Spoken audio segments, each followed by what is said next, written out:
लो जी, आ गया खेसारी जी के एक और देवी गीत का पोस्टर। जी हाँ दोस्तों, आपका स्वागत है मेरे चैनल ऑसम भोजपुरी पर। वीडियो को पूरा देखिएगा। वीडियो पसंद आए तो वीडियो को लाइक और चैनल को सब्सक्राइब कीजिएगा।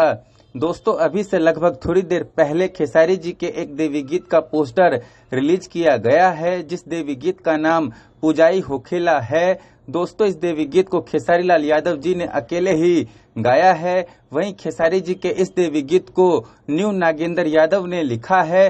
वहीं खेसारी जी के इस देवी गीत में म्यूजिक आर्या शर्मा ने दिया है। दोस्तों, जिस तरह का खेसारी जी के इस देवी गीत का टाइटल है, उसको देखकर तो यही लगता है कि खेसारी जी का यह देवी गीत एक प्योर भक्ति देवी गीत होगा। दोस्तों, खेसारी जी का यह देवी गीत कल सुबह में Khesari music world YouTube channel पर रिलीज किया जाएगा। तो आप लोग कल सुबह में Khesari music world YouTube channel पर खेसारी जी के इस देवी गीत को अपना प्यार और आशीर्वाद जरूर दीजिएगा। धन्यवाद। फिर मिलते हैं दोस्तों किसी नए वीडियो में। वीडियो पसंद आए तो वीडियो को लाइक और चैनल को सब्सक्राइब कीजिएगा।